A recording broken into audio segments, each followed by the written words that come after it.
Welcome to Motherhood Unstressed, a podcast for anyone who wants to let go of stress and anxiety and learn how to be more fully present in life. Each week, I'm speaking with experts in the fields of entrepreneurship, nutrition, mindset, sex, spirituality, and so much more. I'm your host, Liz Carlisle. I'm a writer, a speaker, and an entrepreneur. Through my own struggle to balance the demands of motherhood and life, I discovered that to truly be happy, we need to be present. Your journey to feeling less stressed and more blissfully present in your own life starts right now.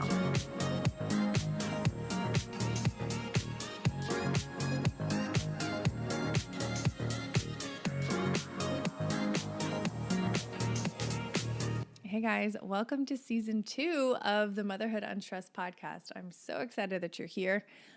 Season 1 was pretty epic. I'm still in shock over the amazing guests that we had on the show, and I'm so honored that they shared their expertise and their stories so that we could all up-level our lives and get better. And what started off as a podcast really about the story of motherhood turned into a podcast about life and the meaning of life and finding our purpose and being happier, right? Like, isn't that what it's all about? It's about finding that happiness, and it's not through things and consumption. It's through getting to know ourselves and bringing in that self-awareness into our lives so that we can make the changes that are necessary to become better humans, become better parents, become better partners, just get better and be happier. And so that's what my guest today is here to do. Her name is Mariah Freya. She's a sexual empowerment coach and founder of Beducated, which is an online love academy for conscious and non-sleazy sex education. And you guys know, for me, sex is a huge source of pleasure. And I think it's a really important topic and something that we don't talk about a lot, especially as women. We are taught to push down our sexuality from a very young age and not talk about it and not engage in it and not treat it with any kind of attention or respect, really. And so when you are ready to be in a relationship, when you're of age, it's like you don't know what to do and you're not comfortable, and there's still this feeling of shame around sex and sexual pleasure. And so that's why I want to have more conversations about that in this next year, to really liberate the listener from feeling any kind of shame around sex, because it is so beautiful. And so this conversation is going to be about conscious sexuality, tuning into your own sexual power, and what that means and how you even go about doing that so that when you are with your partner, you feel confident, you feel there, like you're present, and you can fully enjoy what's about to go down. So that's really what this is going to be about. She does such a wonderful job of explaining how to tap into your sexuality and be comfortable with it and grow it so that you're happy and your partner's happy, which, brings more happiness to everyone. So I hope you enjoy this episode.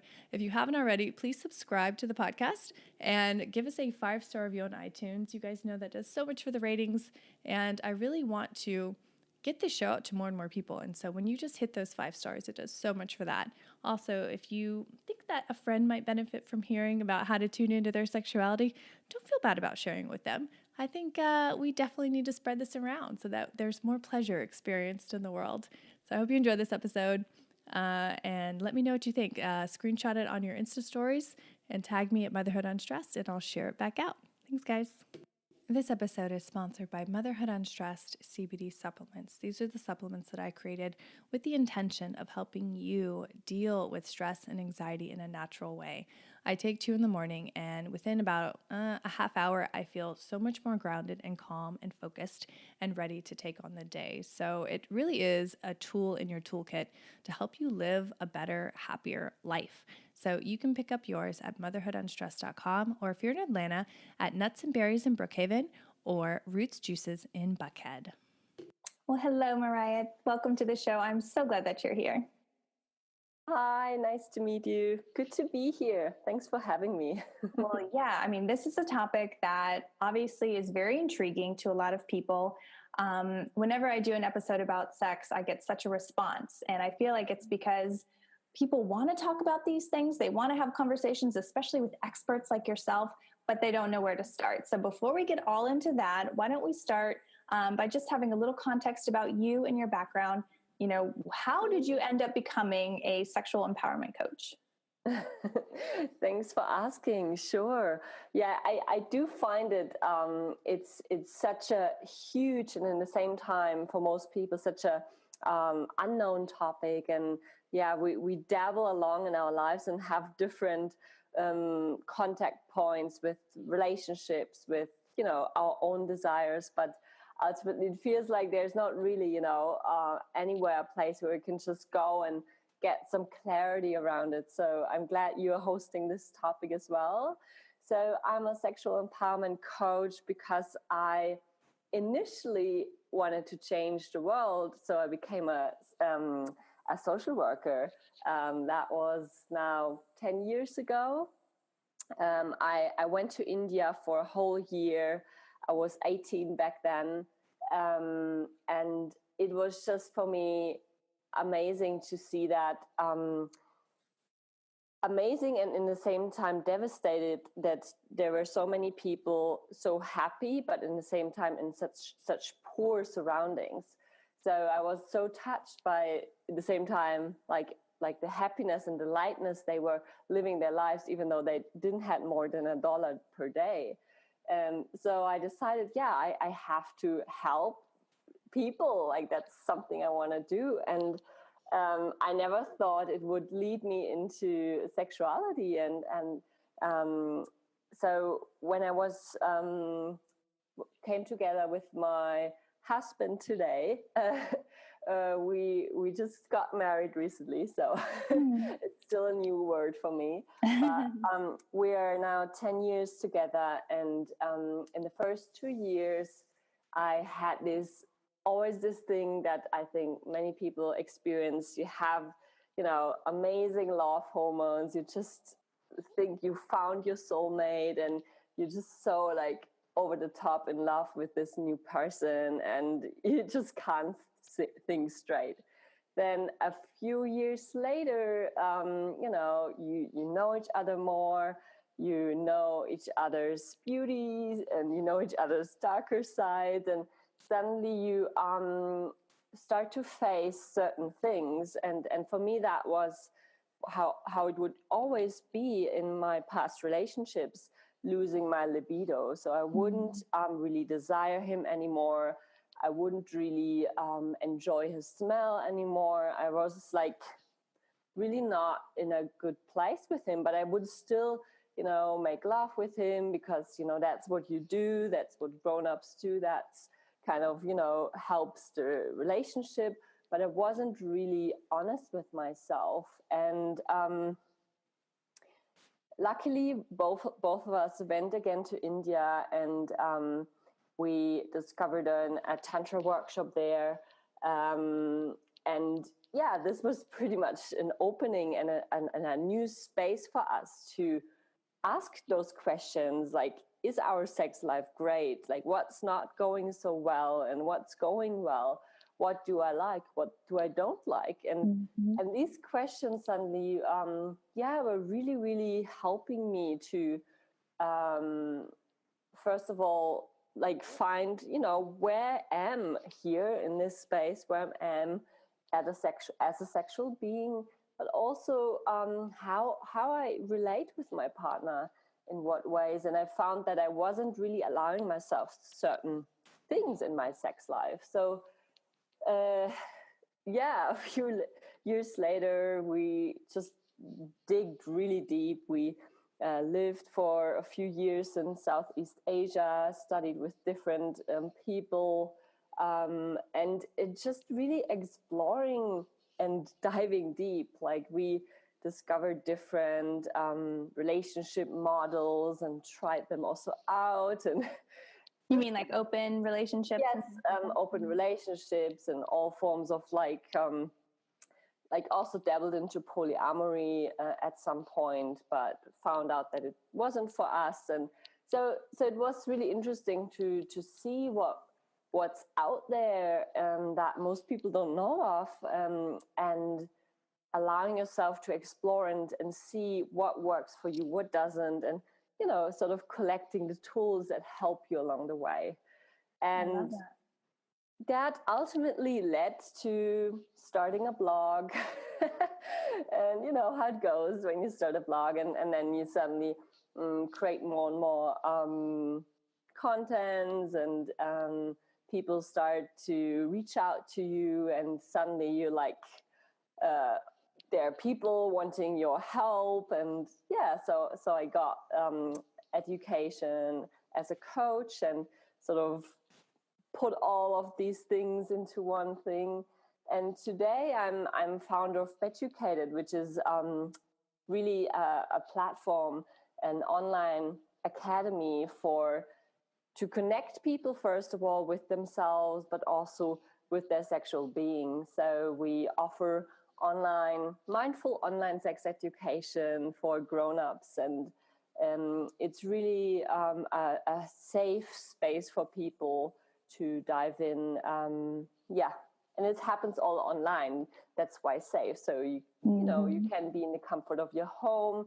You don't have to go to any sleazy workshops that might not be very safe for some people, or that might trigger people out, or might not even make people go. So there's a very low threshold for people to join and to still get the same benefits and the same tools that are out there.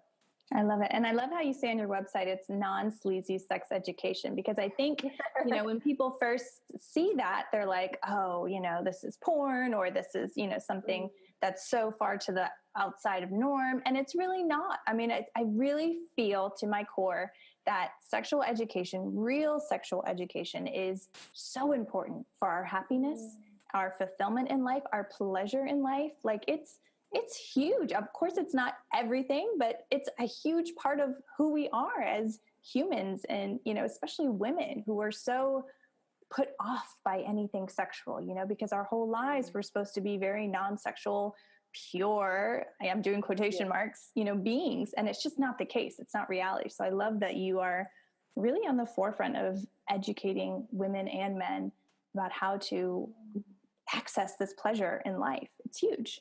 And asking these questions, you know, what do I want? What do I desire? Because there isn't a blueprint for everyone. There isn't like this specific thing that works for everyone. And, you know, how everything in life we have to, you know, look at different things, and some things might be working better, others not. And that's why I love, to create a space where so we are hosting different experts in our platform. So we have different essences of teaching, and really try to bring in diversity in terms of teachers and teaching. And I love too that you know, you're helping these couples, and it's because you're coming from a place where we've tried it. You know, this might be awesome for you. You might love an open relationship. It might, you know, really work for you. You know, we tried it. This is our experience. I mean, so many people, I think, espouse relationship advice, and they know nothing, or they've never even been in a real relationship. You know, I tell this story all the time, but I remember when I was in church, when I was 10 years old, and the priest was standing up on the pulpit, and he was talking about the wife's role in the marriage and what she should do and how she should be. And I was thinking, as a 10-year-old, you're not married. You've never been in a relationship. Who are you to talk about this? Like, I was just, as a 10-year-old, mad sitting in the pew. And so I love that you are coming from a place of experience and real world, just experience, really. But definitely does help to be in a relationship and explore these things. And I mean, how else would you know what you're talking about? And I think it really does give you weight to the people that you're helping. Thank you so much. Yeah, I'm really, really proud to say we just recently discovered that we're now serving over 94 countries at this stage. So maybe now it's already 95, but that's really amazing. I don't think anyone in the Vatican so far has purchased something. Let's see if we can find a proof. Right. Good luck with that. But why do you think sex is a useful tool for personal development? I mean, why is this one way, you know, a way to improve yourself and your life, your quality of life? I think how we engage sexually, how we, literally how I act in a sexual situation is one really strong reflection of my personality, of my subconscious mind, of how I see myself to the outside, but also how I am subconsciously. And I think during a sexual moment, there's an opportunity to connect with our subconscious mind, because we're usually, when we are just in a very mindful space with ourselves and our partner, and I say that from a ideal place, because most people are very worrying about their bodies, or worrying that they might not perform well, or worrying that, they might not be able to orgasm, or worrying that it might be painful, because there's such a long list of baggage that most people carry with this topic. But the thing is, once we open our eyes and actually look our partner in the eye, and also show ourselves who we truly are, and that also means not just the pretty side, also the ugly side. That's when there's an opportunity of really connecting with something that lies within me, and you could say really connecting with our consciousness, connecting with our soul. It is ultimately an opportunity to go into a beautiful meditation.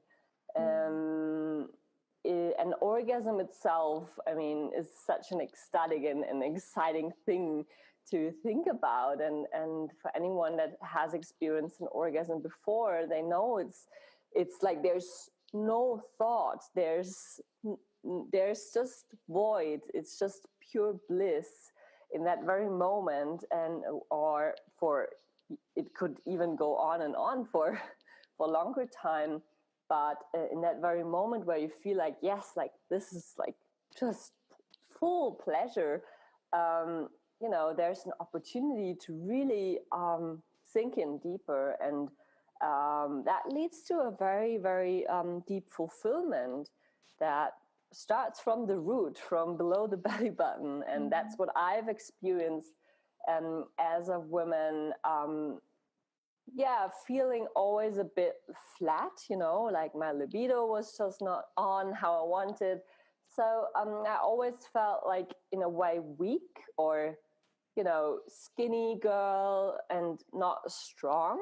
And probably also due to some self-esteem issues, and, not feeling very sexy, not having full-on rounds, and just having a very flat body made me always feel like a stick, very stiff. And once I allowed myself just to let my stick, flow a bit more, and let it swing in the wind, and kind of move more like a snake, perhaps, that's when I allowed myself to also go deeper into my body and really feel it more, and not feel, just the tip of my clitoris, but also feel other parts of my body fully, and become just very, very mindful with my body. And that, of course, leads to a stronger self-esteem, of feeling really good in your body, and really feeling good about yourself, not needing to worry about your body. And then also from that place of self-love, pretty much, you can engage much easier and much more authentically with your partner, to the point where you're able to voice your desires and really say, hey, like next time let's make love somewhere on the beach, or in nature somewhere, just because I desire this. And that's where it gets really exciting and light. It becomes a playground. And I think it's really important what you just said. I mean, being really in touch with yourself and your pleasure leads into so many other things. It leads into higher self-esteem. So you're going to be better at your job. You're going to relate better to your friends and family, because you value yourself, and you're in touch with who you really are as a person, because you've done this internal work. And I am sure when you were doing this work, it was not easy. Like, it's not something that's really comfortable. Otherwise, everyone would be doing it. So talk to me about that for our listeners who are tuning in. They want to become more mindful in their sexual practice. What can they start doing today to get there? So first of all, my biggest challenge was always the initiation part, initiating, to allow myself to be more sensual, to initiate sex with my partner. I would be very, as I said back then, very stiff and very passive. So, so the first thing of also what's the lowest threshold in terms of what I allow myself is really to start with yourself. And that could be, for example, and that's also something for very busy moms, to really, in the moment when you, for example, in the morning having a shower, you are simply, in a place of, okay, you're waking up, you're still in this snuggly kind of bed mood, you're still maybe half asleep, so you go into the shower and you try to just focus on the water running down your body, and that's kind of just a very simple mindful practice to focus your mind on something that's happening either on your body, in your body, or around your body. So focusing on the water, how it's washing away the sleep, the night, perhaps bad dreams. And then I recommend to use just a really nice showering soap, something, that smells good and inspires you, something natural. And really invest in yourself on these things, and perhaps something organic, something that's really good for your body. And you can use this soap, and instead of just rubbing it in, like you would rub the floor or clean the floor, I want you to use that soap and that connection between your hand and your body and really glide along your body. Really imagine you're worshiping your body. You're really going into your body. You're exploring your body with your hands. And while you're cleaning yourself, act of worship, cleansing your body. So we do that anyways, but we can do it also with a different perspective, with a different mindset.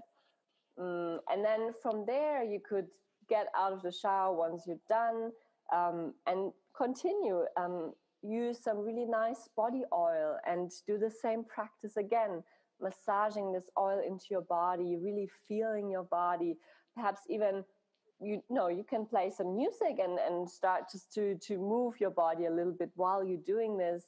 You can give yourself if you're a woman, a breast massage, and really tune in with your beautiful organs there. So, these little things that I anyway might be doing, but I might be doing them just rushed and really quick and stressed, and I'm not even aware of it.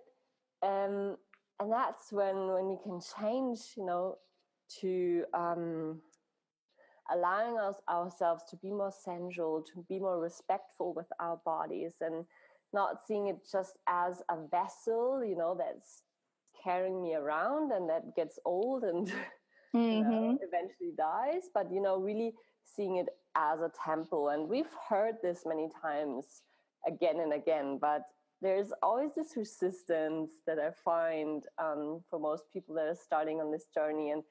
And I think a practice like this, there's nothing scary about it. You don't have to get totally out of the comfort zone. Exactly.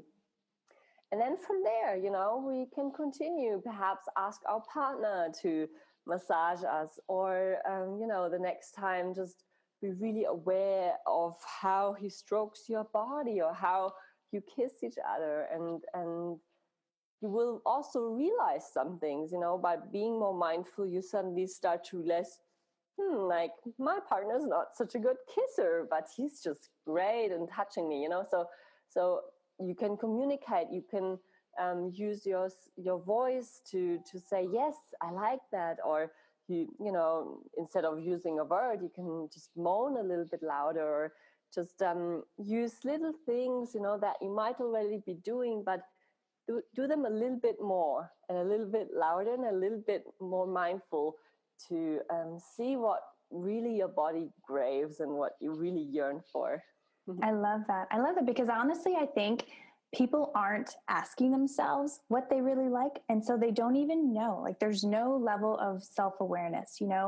Other sex experts that I've talked to on the show talk about that disconnection. You know, you want to just have sex, get it over with, make sure that he comes, and then that's it. And they don't even touch the surface of what their bodies are capable of and how good you can really feel, not just in the moment, but throughout the whole day. I mean, really. And I love that you said that, like starting the day that way. And I'm guilty of just rushing through my morning routine, you know, getting it done and getting out the door. So I'm definitely going to try this and see how it raises my vibration and makes me feel more sensual, because I think, yeah, like I could definitely see how that would work.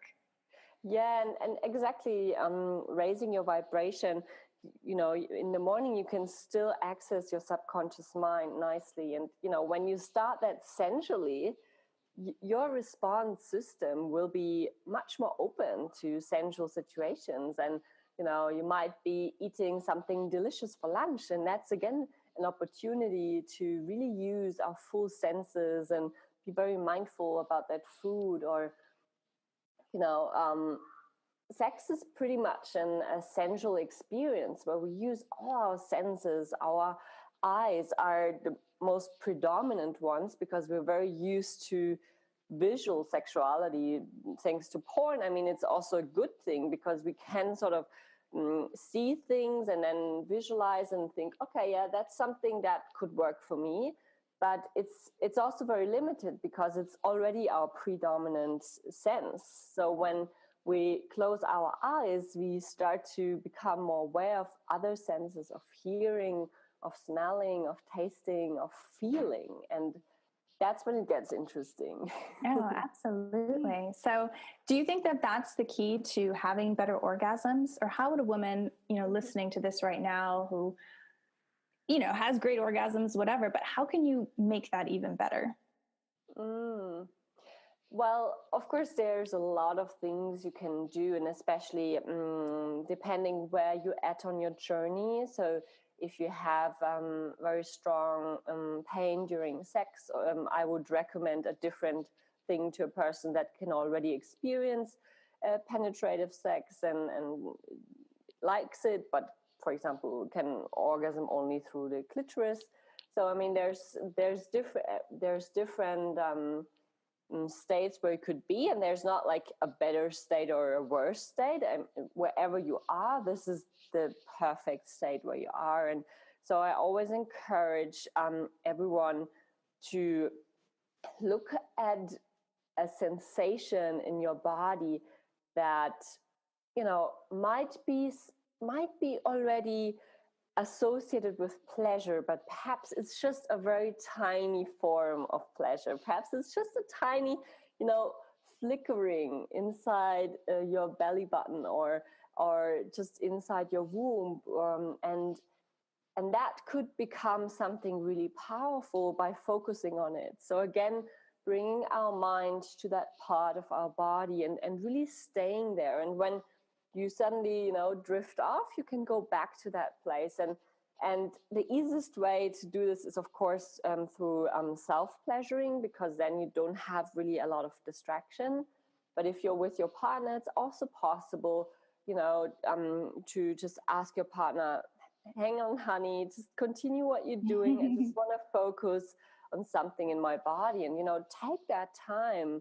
There's no need to rush to, you know, really run to the finish line, because that's often usually the case, that we're so fast and it just happens like that.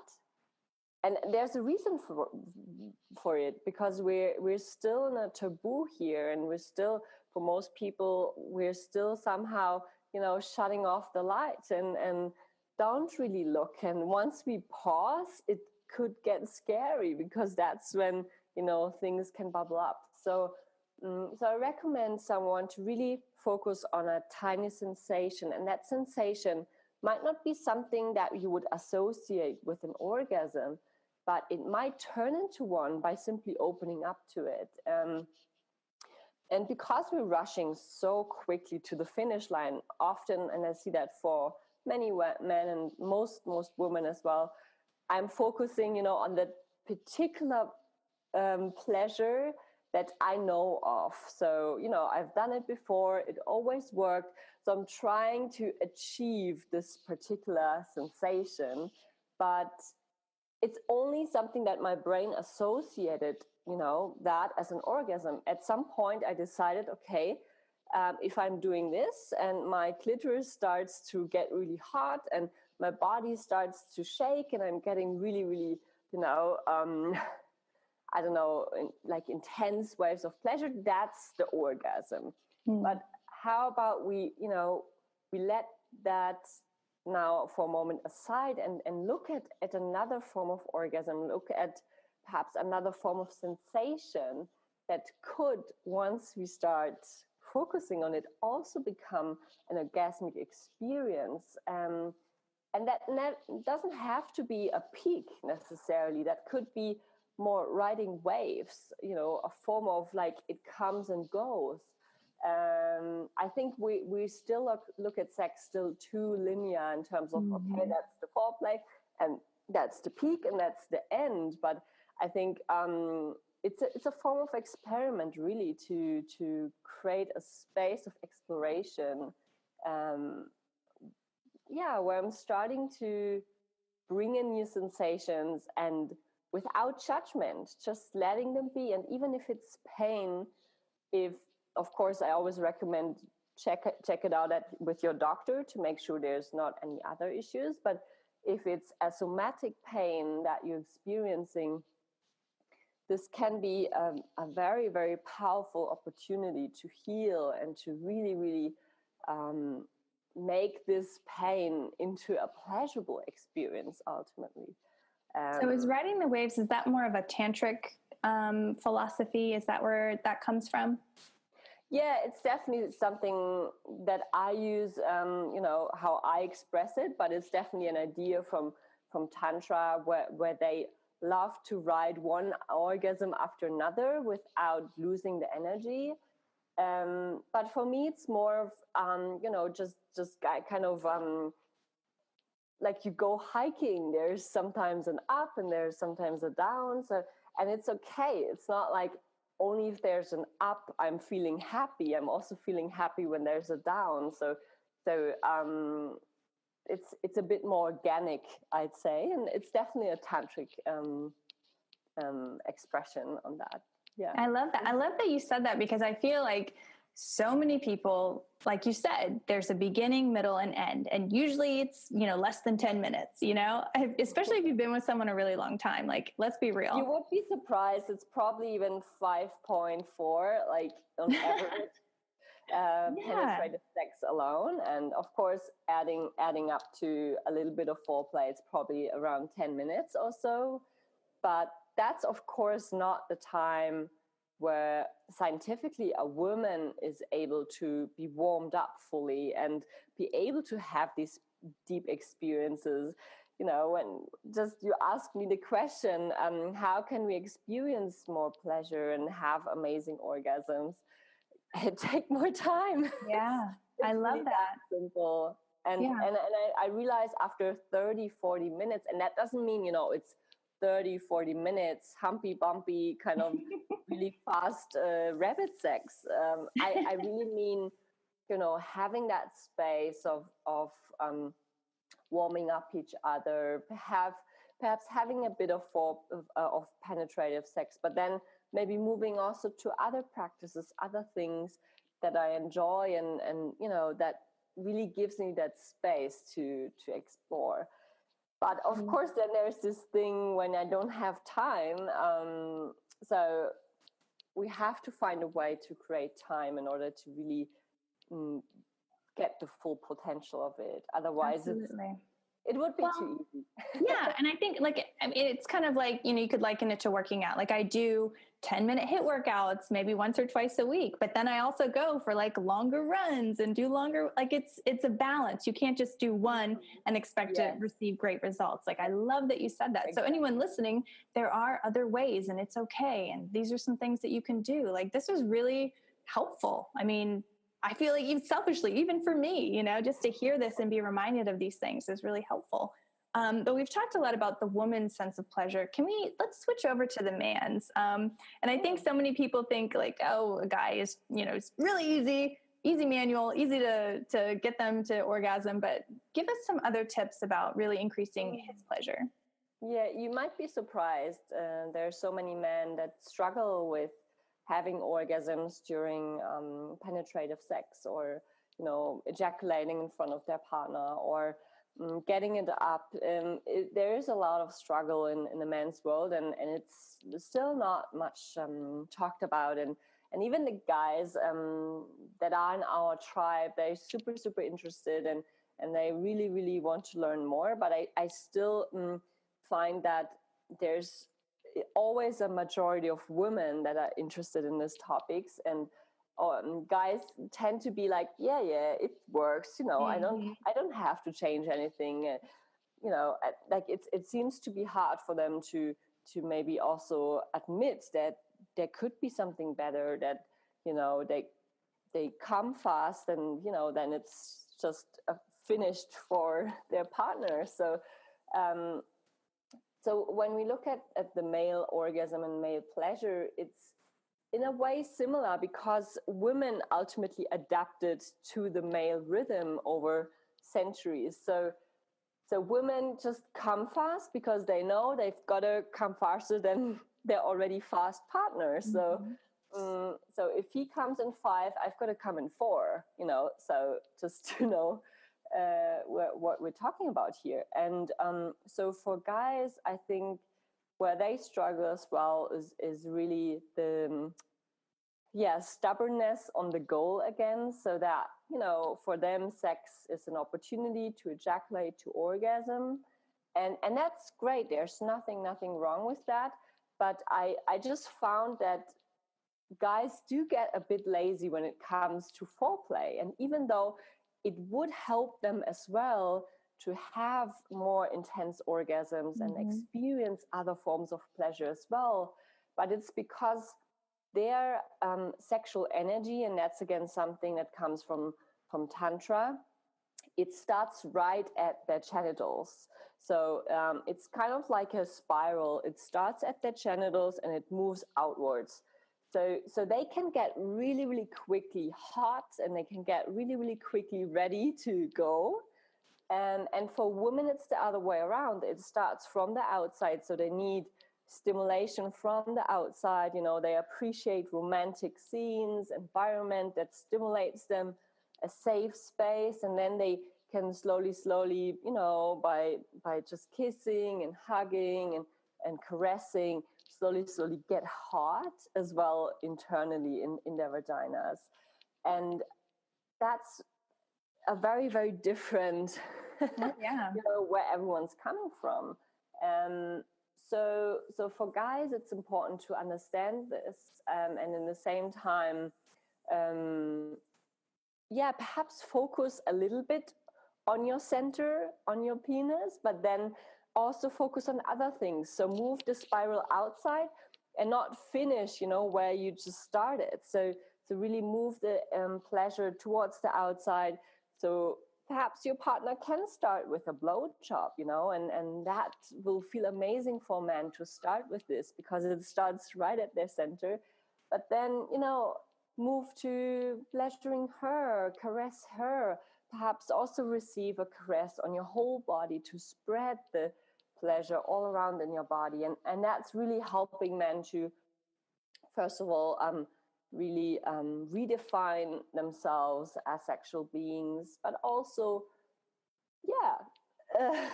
lasting a little bit longer the distance. Absolutely. And spreading out that energy. I think that totally makes sense. Absolutely. I love that. So what's a big takeaway that you want our listeners to have from our talk today? What do you really want them to go home with? Start small. So you don't have to, become a sex goddess overnight. It can start with that little ritual that I shared in the shower. Also, I'm so going to do that. I'm not even kidding. I'd love to hear how your experience was. No, but also for the guys as well, this is an amazing practice to honor their bodies as well and connect with themselves. And I'd love to invite you to join this movement on conscious sexuality, on exploring ourselves, not just, in a meditation retreat or on the yoga mat, but also inside the bedroom, and really making that another amazing opportunity of growth and pleasure and a healthy lifestyle. I love that. Oh, that was perfect. So I do have some rapid fire questions if you're ready. Sure. Okay. Sexuality is its desire from its core. A good sex life includes time, space, and an honest talk. I own my sexuality by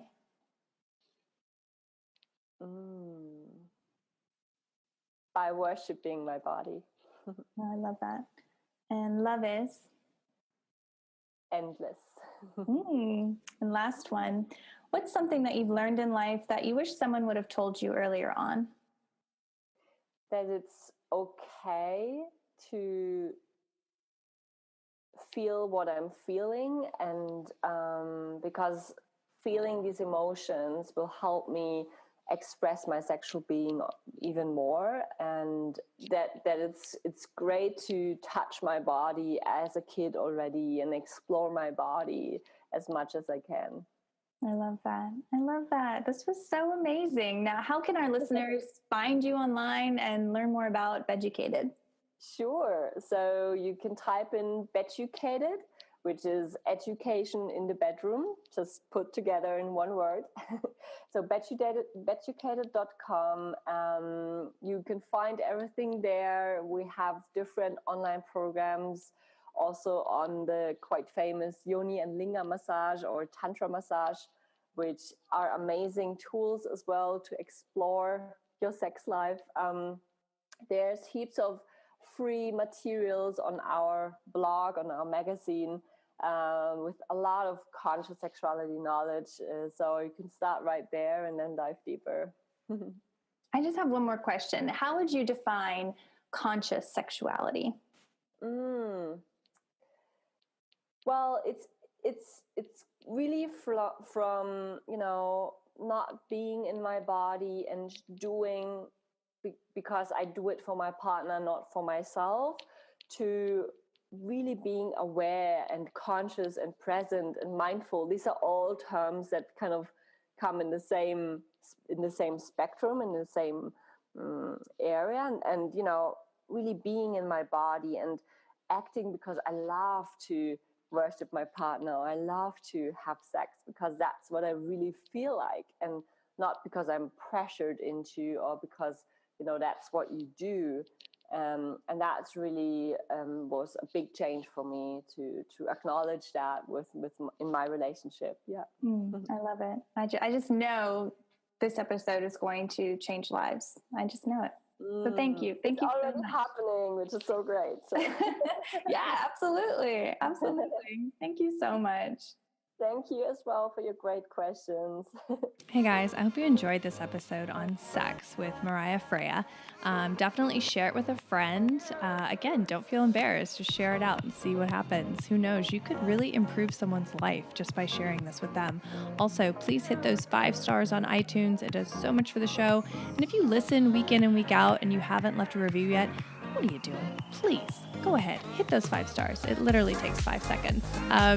Again, if you're listening to this and something spoke to you, screenshot it and load it up on your Insta stories and just do a quick little blurb about what you liked about this episode and tag me at Motherhood Unstressed, and then I'll share it back out to the community, because when you do that, it really does click with other people. I get so many messages when you guys share things about the show, like, oh, I thought that too, or I like that same part. So it really does connect. So don't be afraid to share your voice, because who knows who you might be touching in the process. See you next time.